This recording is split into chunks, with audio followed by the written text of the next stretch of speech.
All right. He worked originally with the Nogales Police Department, achieving the rank of captain, and then moved into running for the sheriff, and has been the sheriff there since 1993? All right. So, and I have never heard anybody who is someone I really like complain about this man.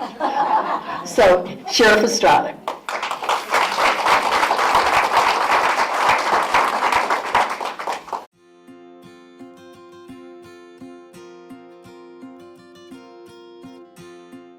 Thank you very much, and good afternoon, and thanks for the opportunity.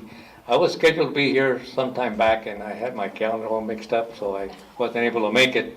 Yeah, my name is actually Marco Antonio Estrada, Mark Anthony, but I go by the name of Tony. It's a lot more personal, a lot more friendly.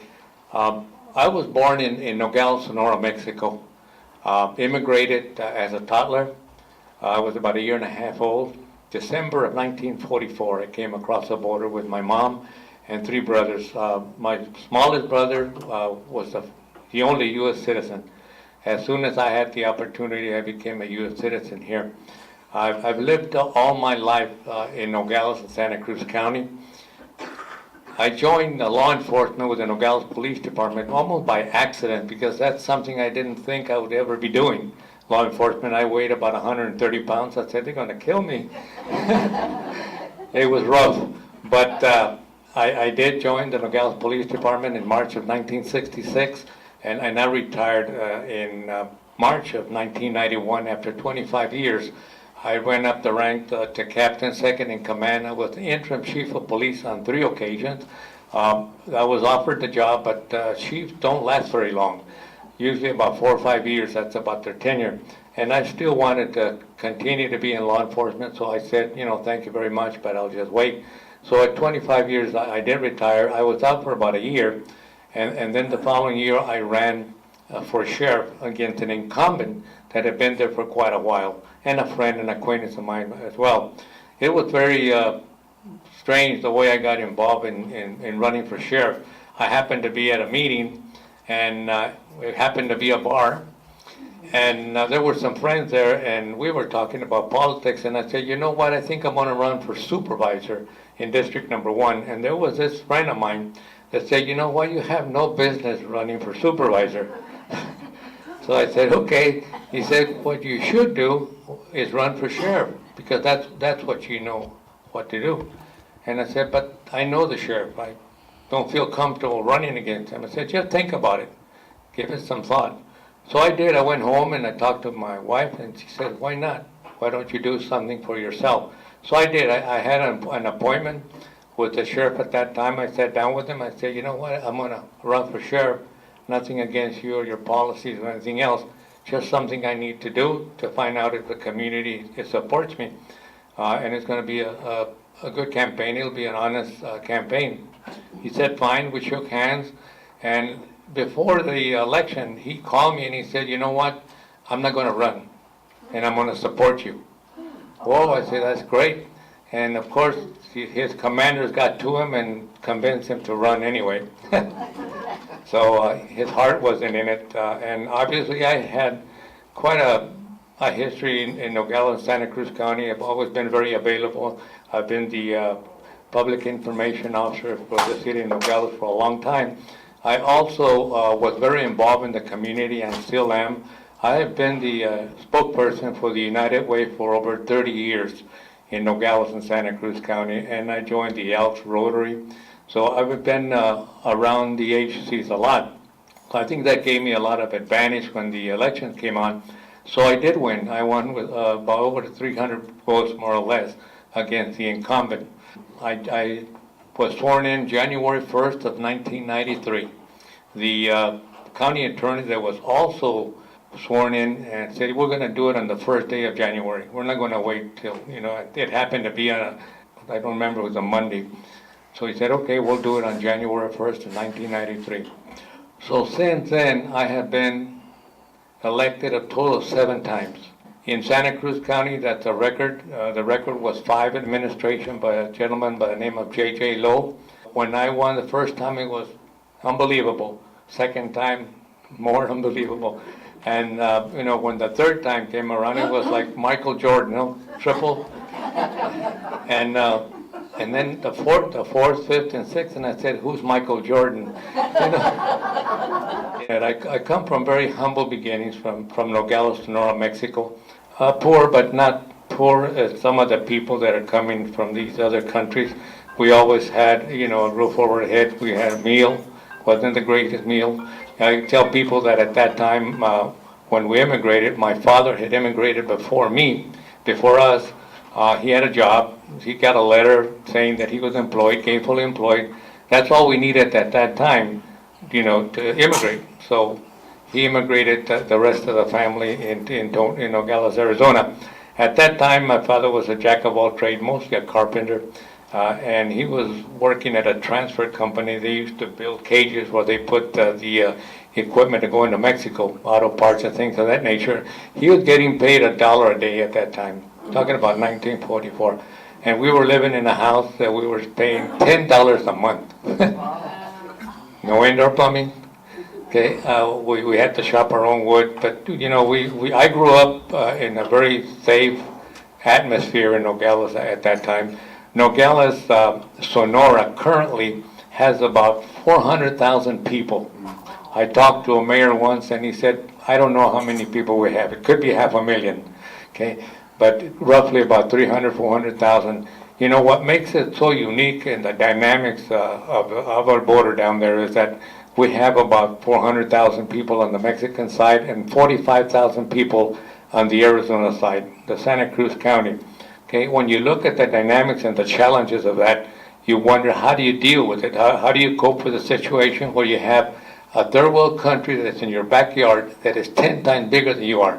Okay, and we have survived and we have worked and complemented each other for decades because it's one big community, exactly one community as a whole. If you go down there, the only thing that you will notice different is that fence or that wall. That's the only thing that separates both communities. If it weren't for that, we wouldn't have that fence. But going back to how it was as I was growing up and as I went into law enforcement, we had a chain link fence in the downtown area, in the urban areas, full of gaps, full of holes.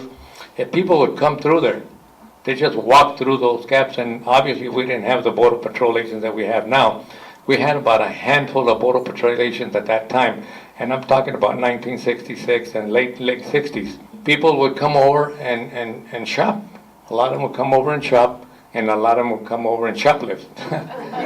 The majority of the people that was in the city jail and the county jail were Mexican nationals, most of them. Some of them have come over legally, some illegally. Most of the crimes that they committed were property crimes. Shoplifting, theft, burglaries, things of that nature. We used to have a lot of addicts that would come in from Nogales, Sonora, and shoplift or burglarize in order to sustain their habits. So the majority of the people, I would say that roughly over 50%, as many as 80% of the people were in the jails down there in Nogales and Santa Cruz County were Mexican nationals. Okay, they had crossed over legally or illegally, and that changed. What we started seeing, and what we had at that time, the majority of the crime that the city of Nogales had and the Nogales Police Department had to deal with was property crimes. That was basically it. We didn't have any armed robberies. We didn't have any homicide. Just to give you an idea how safe Nogales and Santa Cruz County is, prior to last year, in April, there were 3 homicides, 2 in the city of Nogales and 1 in the county. Prior to that, the last homicide the county had was in November of 2011. And in the city was March of 2012. That's how safe it is. The majority of the issues that we face down there are mostly property crimes. We deal with domestic violence just like everybody else. And of course we deal with people that are using drugs or dealing in drugs, in small quantities mostly. One of the things that started happening when I came in 1966 and when I was going through high school, we didn't see drugs being in the scene there.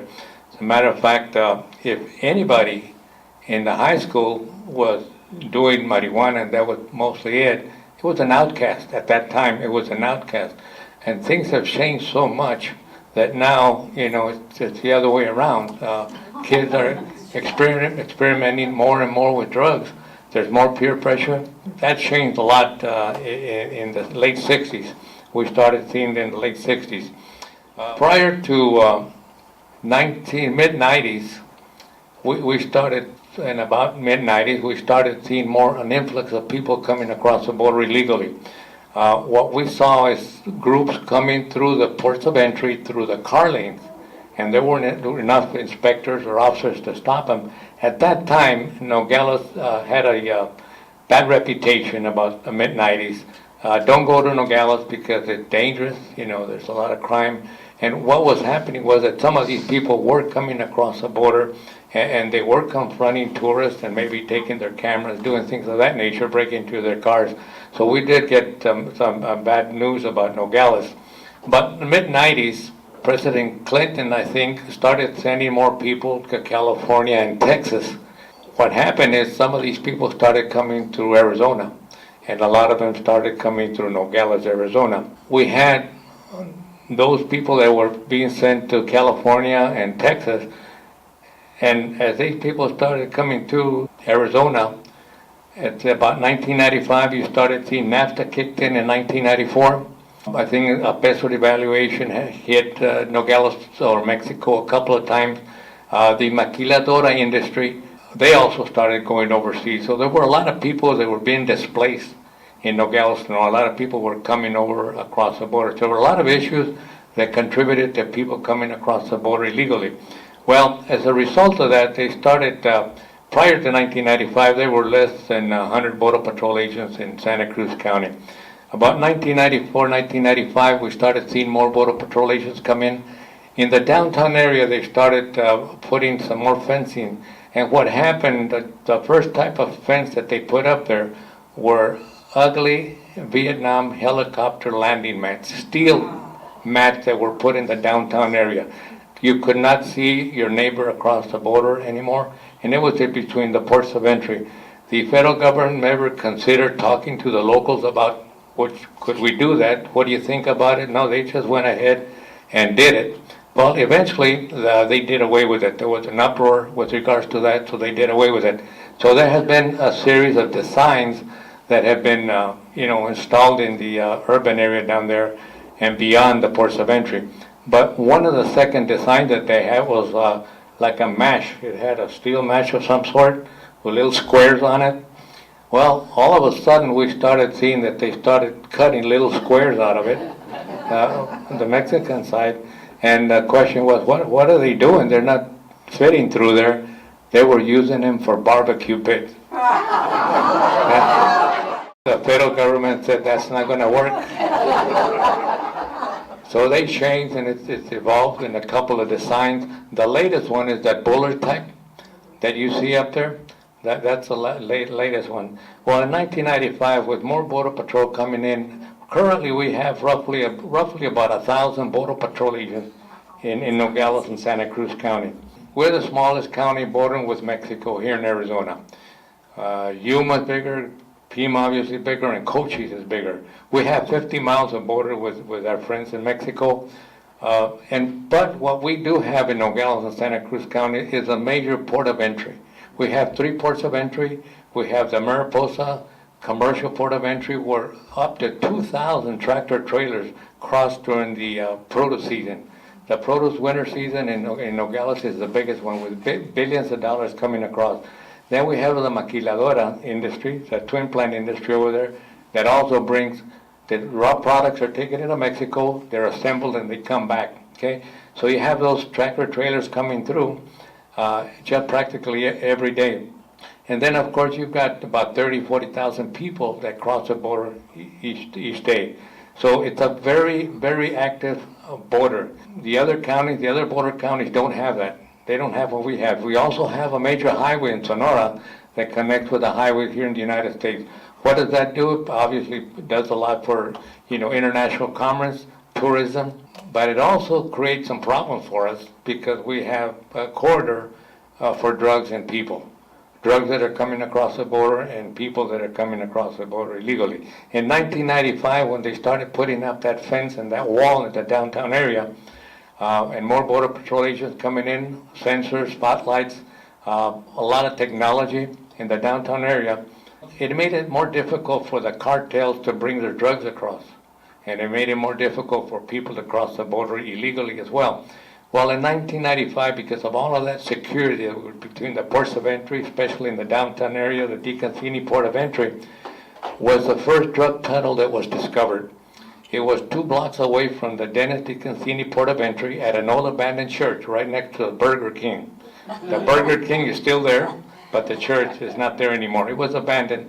That was the first drug tunnel. Why? Because the cartels were looking for another way to bring their drugs, and they're always very creative. Since 1995, when the first drug tunnel that was discovered, we have had over 100 drug tunnels that have been discovered in the downtown area of Nogales. I think we have the world's record. And we think that one of these days it's going to be a giant sinkhole because they're all over the place. I mean, they go into businesses, they go into homes. Some of them have come in manholes.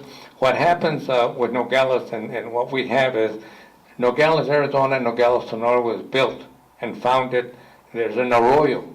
They call the Nogales Watch. It goes right between.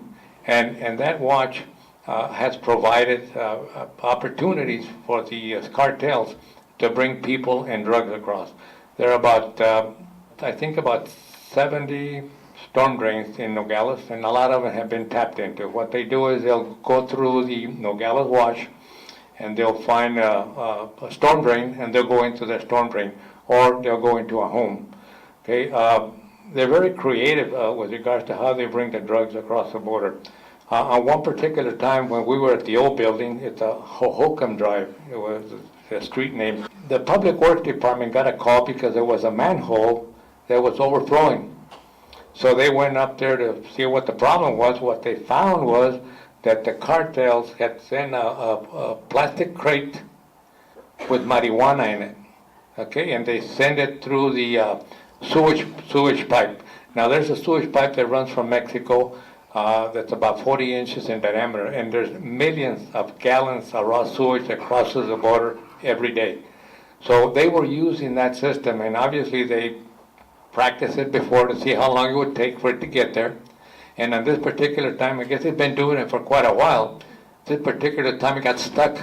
It got stuck there, so it started overflowing. So when the Public Works people went up there, they found that crate with marijuana. Okay, so they pulled it out. Then they went and checked up at the waste water disposal plant up in Rio Rico. They found a bunch of empty crates over there. They had already emptied the marijuana before. And there were 2 places on that street there that had done the same thing. They're very creative. Besides the tunnels, they use the Nogales Watch. The cartels, you know, I tell people, and they don't want to hear this, but I tell people we're responsible as a nation, as a country, for the cartels. We have 5% of the world's population and consume over 50% of the world's drugs. We have a huge appetite for drugs, and the cartels are catering to that. They know that. Now it's not just marijuana anymore. It's cocaine, obviously, been around for a while. Heroin has been around for a while. Methamphetamine, fentanyl.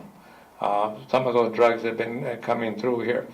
Years back, if we were to find, or federal officers were to find a couple of ounces of meth, it was scary because it's a very potent and dangerous drug. It was really scary that they would be crossing the border. Well, now you're talking about hundreds of pounds of fentanyl, and fentanyl and meth. And what we see and what I see on a regular basis, because I have, as a sheriff, I have the only jail facility in Santa Cruz County. I have the only gated community down there. So the federal officers will bring those detained into our facility in the afternoon, and then they'll bring them up to Tucson to the federal court, because we don't have federal court down there. And I get an opportunity to see those booking forms on these people that show up here. What we're seeing is what we call a cocktail of drugs. It used to be that they would bring one drug across, maybe marijuana, maybe cocaine or something like that, but now they're bringing 3 or 4 drugs. And you got a lot of young people from the Mexican side that are caught, men, women, caught bringing some of these drugs across the border. But it's not just one; it's a cocktail of drugs that they're bringing across. And then you have the Mariposa port of entry. If they find a ton, 2 tons, 3 tons of marijuana, it's probably coming in one of those tractor trailers. The majority of the hard drugs, including marijuana, and I'll talk a little bit about the wall. The wall is supposed to be the answer and the panacea and the silver bullet to stop all traffic, all illegal traffic, either human smuggling or drugs. The majority of the hard drugs, and I see it regularly, almost daily, are coming through the ports of entry. That's where they're coming, through the ports of entry. They're not coming around, with the exception of marijuana. Most of your hard drugs are coming through the ports of entry, to the pedestrian port of entry, the DeConcini port of entry, or the Mariposa port of entry. We're seeing that practically every day. And we're seeing citizens from this side, from Nogales, Arizona. And one of the things about the drug trade and the human smuggling is that there have been facilitators, there have been generations of families on both sides of the border that have been involved in drug smuggling and human smuggling. And they continue to do that. Now, the majority of the drugs that cross the border, if they make it across the border, come up here to Tucson, or they come into Phoenix, okay? They don't stay, usually they don't stay in Nogales. The rhetoric or the fear that you hear about the border, don't go to the border because it's very dangerous, don't go up there, it's not safe. It's not true. I just mentioned what our statistics are with regards to crime down there. It's a very safe community. The problem is that if you do go across the line and you're out there late at night at places where you shouldn't be, you're going to get into trouble like anybody else. But it's safe to go over there. Nogales, Sonora, like I said, I lived all my life there. Nogales, Sonora, at the beginning when I was growing up, you had the tourism that would come over to Nogales, Sonora, mostly for bullfights, for fine food, liquor. Basically, that was it, and nightlife, okay? All of those things started going away. Bullfights no longer allowed over there. Nightlife's still there. You got more casinos up there than Tucson has in Nogales, Sonora. It's amazing what they have over there. The curio shops, that people go up there and buy things and bring them across. And one thing that was happening at that time was an infant, even an infant, could bring over a gallon of liquor a month. Okay, and that would happen every month. And the inspectors up there probably knew and figured that they'd come in more often, but they didn't mind. I think the liquor industry said, that's not fair. It's cutting into our profits, so they did away with that. But they did have children and infants bringing 1 gallon of liquor. So what happened with Nogales and the peso devaluation, a lot of things that happened, the bullfights went away, the curio shops are almost non-existent anymore. So what is drawing people to Nogales, Sonora now? Pharmaceutical and medical, dental work. A lot cheaper, 50% or more. So Nogales, Sonora has, evolved over to try to accommodate, what it is that we can provide so we can continue to have people come across the border. So you see a lot of people going across the border. Here in Santa Cruz County, the insurance company will honor those dentists in the Mexican side and the medical community as well. It's a lot cheaper to go over there, very safe, and as you go over there, you find that those labs and those clinics are very, very clean, sanitized, very, very safe. So they've evolved and adapted a lot better. The downtown Nogales, Arizona, that was formed by Jewish merchants when Nogales became a community there. And for a long time, they had all the downtown stores, Morley Avenue, South Morley Avenue, the Capets, the Brackers, and other families. And they made a lot of money in that time because the Mexican consumer, which still is what gives livelihood to Nogales, Arizona. If it weren't for the Mexican consumer, we would have a real problem. The majority of the Mexican consumer comes over to Nogales, Arizona, and now they come to Tucson and elsewhere. So what happened was a couple of peso devaluations. Some of the Jewish merchants started closing shop down there. And then who came in? The Koreans came in. I have the only jail facility in Santa Cruz County. I have the only gated community down there. And I get an opportunity to see those booking forms on these people that show up here. And what we're seeing is what we call a cocktail of drugs. It used to be that they would bring one drug across, maybe marijuana, maybe cocaine or something like that. But now they're bringing 3 or 4 drugs. And you got a lot of young people from the Mexican side that are caught, men, women, caught bringing some of these drugs across the border. But it's not just one, it's a cocktail of drugs that they're bringing across. And then you have the Mariposa Port of Entry. If they find a ton, 2 ton, 3 tons of marijuana, it's probably coming in one of those tractor trailers. The drugs that cross the border, if they make it across the border, come up here to Tucson, or they come into Phoenix. Okay, usually they don't stay in Nogales. The rhetorics or the fear that you hear about the border, don't go to the border because it's very dangerous. Don't go up there, it's not safe. It's not true. I just mentioned what our statistics are with regards to crime down there. It's a very safe community.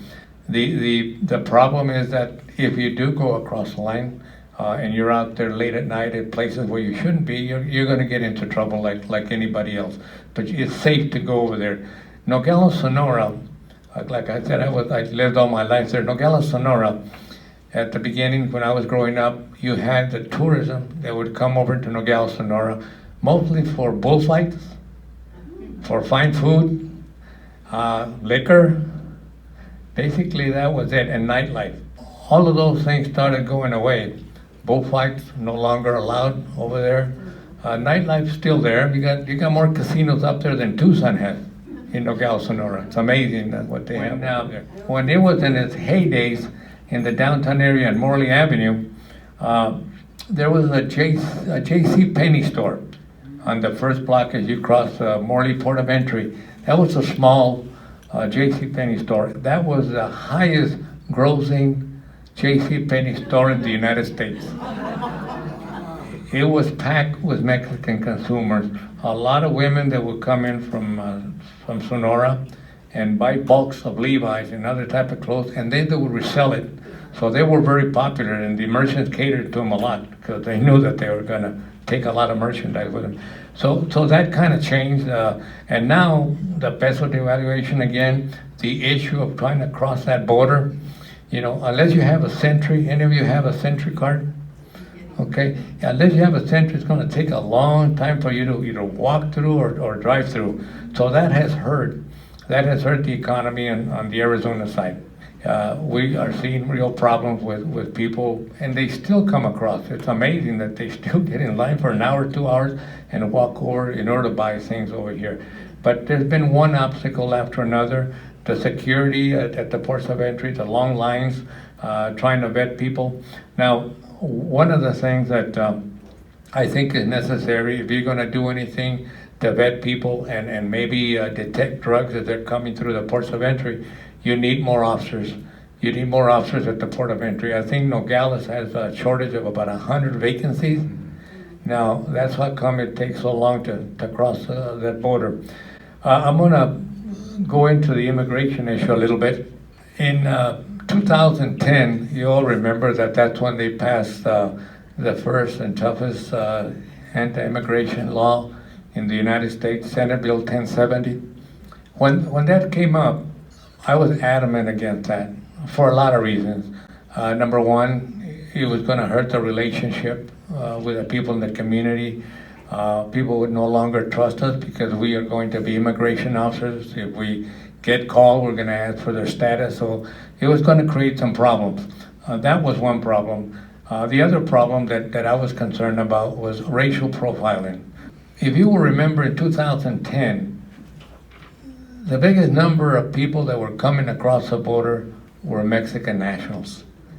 And Senate Bill 1070 was specifically designed to deal with Mexican nationals, nobody else.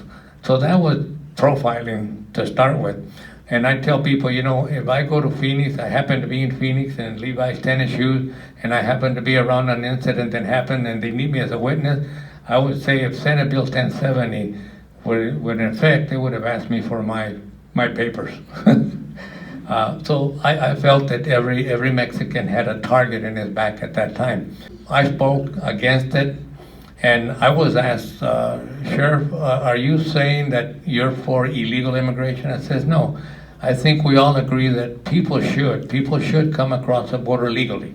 But the stark reality is that a lot of the people that are trying to come across the border have no paper trail. They have nothing to show, so they'll never get a visa, and they'll never get a permit.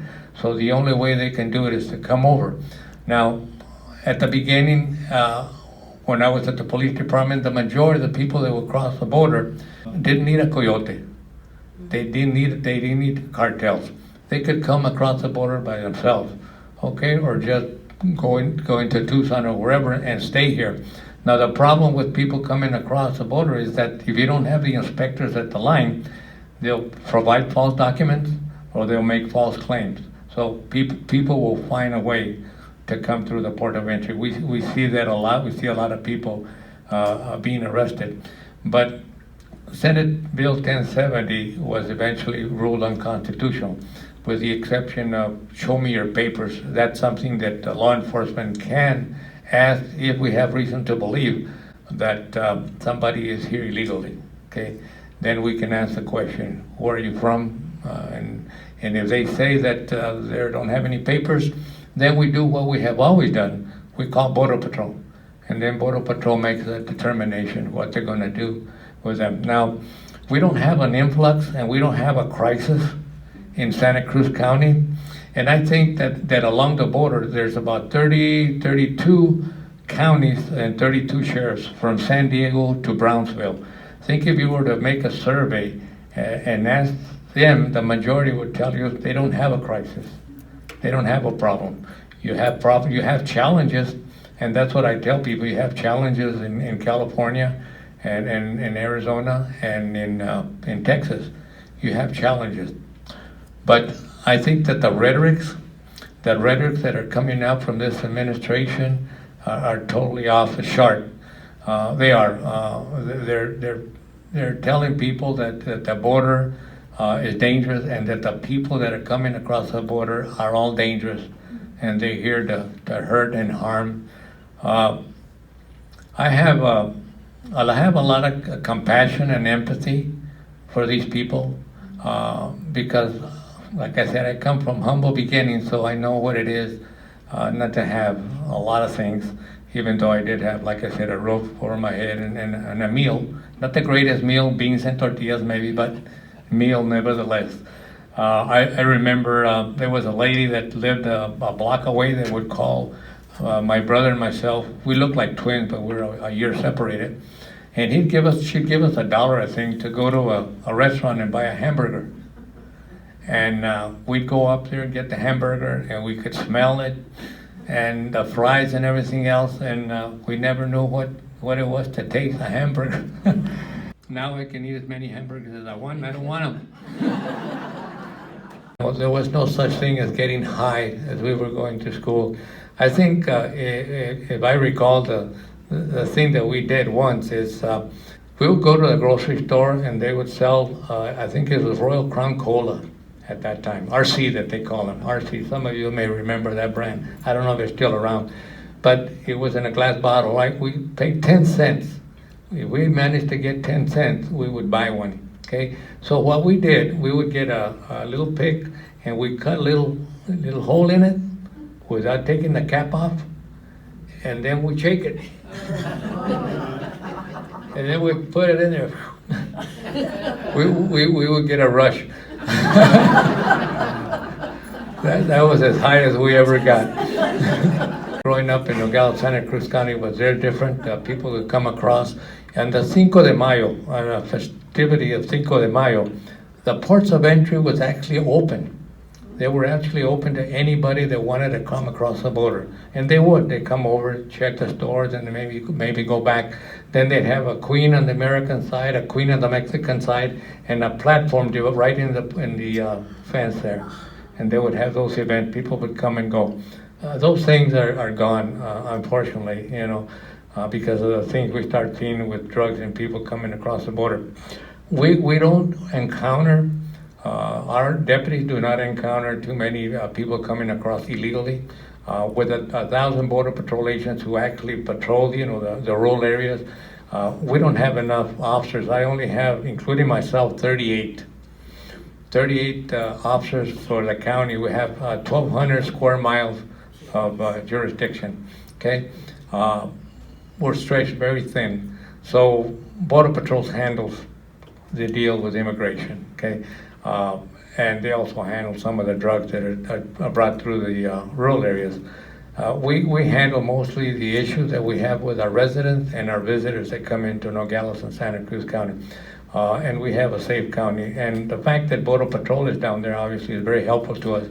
It used to be that when I got started, there were a handful of Border Patrol agents, so we used to help them because there were only a handful of them there.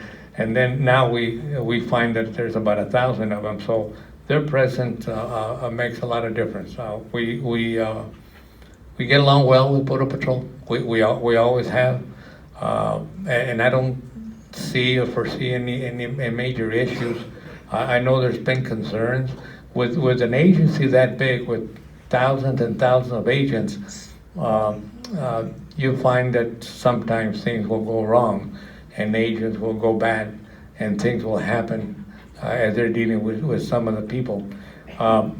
When I say that I have a lot of empathy and compassion for people, like I said, they asked me, Sheriff, when Senate bill kicked in, Sheriff, are you saying that you're not going to enforce Senate Bill 1070? I said I will. It is my responsibility to enforce Senate Bill 1070. However, it's not going to be a priority for me. It's not going to be a priority because I have other issues to deal with. I have people that live here and visit here, and those are our main concern. We are not immigration officers. We will help in what we can, but we're not going to prioritize, Senate Bill 1070. And of course, like I said, it was ruled unconstitutional, so we were forced to do that. Now, when we talk about the wall and spending billions of dollars, I think at one time they said over 5 years they spent over $20 billion to put up the wall. We're 2,000 miles. I said, if we have 20 billion, 5 billion, whatever we have in money, instead of throwing it into a wall that's not going to be the answer, say we have pockets of poverty in this country. We have children that go to sleep without a meal. We have families that live in cars because they can't afford rent. You got veterans and homeless people out on the street. You got people that are sick and they can't afford doctors or medication and they're getting sicker or they're dying. And we're talking about spending money on a useless wall that is not the answer. The people coming across, they're all bad people, right? Yeah. Everybody's coming across as bad people. You got people, and I tell people, can I borrow your bottle for a second? I'm not going to drink it. I tell people, you know what? If I could get and bottle the determination, the courage, the strong work ethics, the strong family unit that they have, the religious beliefs that they have, if I could bottle all of that and sell it, I'd be richer than Donald Trump. And I don't think he's very rich. And I know in the past, it can be scary for some of these communities when all of a sudden they see a lot of foreigners coming into their community and they're very loud. We can be very loud when we party. People get scared, what's happening in our community until they finally realize, what, they're good people, they're friendly people, and they embrace them eventually. And I think that's basically what we have to do. I have had the honor of hosting over 50 countries from around the world. There's a program called the International Visitors. I don't know if you heard about it. It's from the State Department. It's been around for decades. Prior to 2014, they would come to Nogales, but they were afraid to come to Nogales because of what they heard about all the rhetorics, about the bad people coming across. And they would just go to the Chamber Conference or maybe talk to the mayor, and then they go back, sneak back into Tucson or wherever they were from. And somebody told them, go talk to the sheriff. He's been around there for quite a while. And since 2014, I have hosted over 50 countries from around the world. And they always find it interesting because they also have issues with immigration. And they always want to know how do we deal with the immigration problem. I don't think currently we're dealing it in the best way. So we really have nothing good to say about it. I'm the only Hispanic sheriff. There's 15 counties in Arizona, and I'm the only Hispanic sheriff in the whole state. What happened when I came in 1993, there were three Hispanic sheriffs. When I came in, I was the youngest one, and we used to get together in our conference at our meetings, and they used to call us our three amigos. Okay? We were three amigos, so I was the youngest one. One retired, then the other retired, and I became the Lone Ranger. and that's where I am right now. And I'm very proud, I'm very honored about the position. I have a lot of respect for it. And I think that my role, being the only Hispanic, and being the sheriff, and being the chief law enforcement officer, nobody in Santa Cruz County has more authority in law enforcement than I do. And that can be overwhelming at times, but I am the chief law enforcement officer. One of the things that I keep reminding myself about is that how fortunate I have been in having been elected 7 times. 7 times I've been elected. And they asked me, are you going to run again? Last time I said no, so I won't say whether I will or not, because that'll encourage other people. I understand that they're looking for me to retire, and there's as many as 5 people that are thinking about running if I don't run next year. Usually with just one candidate who would run against me. But this time they figure if I'm not in the race, that the chances are a lot better. A lot better. So I haven't made up my mind. I tell my people I have to talk to family, then I have to talk to my officers, my commanders, and my staff. I'm very lucky that I have a very committed, dedicated staff. Most of my commanders have been with me for over 20 years. I hired some of them and they stayed with me, and I think that has given us a lot of continuity and being able to do the job consistently for over 20 years. So I don't know if it's going to make it one more time. I know I'm gonna miss doing that, not being the sheriff and not being, I think, high profile. And one of the things that I think that I need to do, and I think I was meant to do, is having been sheriff for so long and having talked about the issues about immigration, that maybe I can give these people a voice and a face, that they are good people. Are there bad people in those groups? Yeah, definitely there are bad people in there, but the greater majority are not. One of the, in my opinion, one of the cruelest things that any government can do is separate children from their parents. That has got to be the cruelest thing that anybody can do. Why? Because it's all about the family unit. It's all about that. Imagine the traumatic effect that it has on everybody, knowing that. Now, when Senate Bill 1070 kicked in, obviously the majority of the people that were coming across were Mexicans, and males only, okay? And now we're seeing families, we're seeing women and children. One thing about women, I wish we had more women in politics, believe me. I think they have a lot more common sense, a lot more patience. American guns going down to Mexico, and how is that problem being dealt with, and is it as real as we sometimes hear about?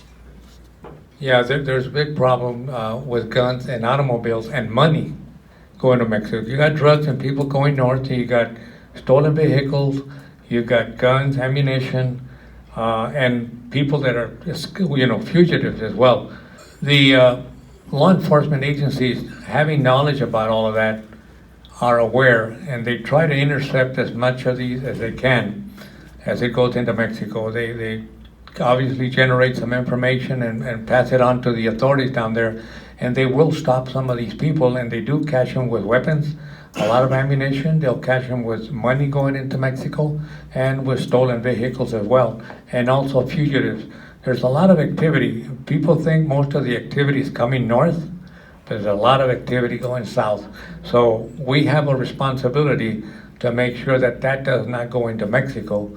And maybe we should even expect that the things that are coming from Mexico, they should stop it before it comes over here.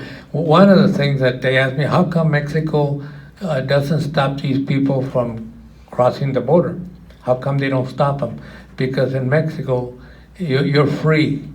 You're free to move within the country, and they can't interfere with that freedom. So all they can do is, recommend don't go. It's dangerous, it's expensive. People don't pay attention. But in Mexico, anybody can move within the country all the way up to the fence, and they can't do anything about it. There's a group called Beta. A Beta group, it's kind of a group that kind of helps migrants, kind of discourage them if they can from coming across, and help them as much as they possibly can. If they get sick, they get hurt, or they're being victimized, this particular group helps on the Mexican side with some of these migrants that are trying to come across.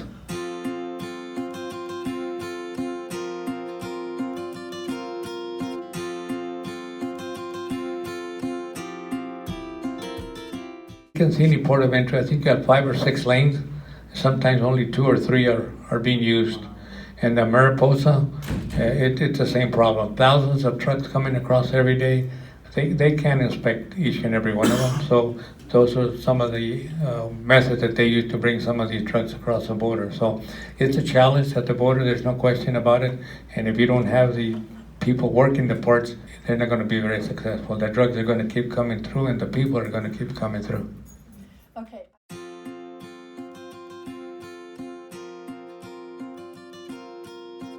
They don't resale them. No. What happens is even the drugs that we may catch, they dispose of them. They go into a incinerator, federal, and they burn them. Some of them, for example, if you have a drug sniffing dog, some of them will be used to train the dogs to be able to detect different type of drugs, but most of them are disposed of. First of all, they have to wait for a court order in order to dispose of them. If they happen to be found property, that's easier because there's no suspect. If not, they have to be warehoused until that case is adjudicated. But eventually they're disposed of. Thank you very much.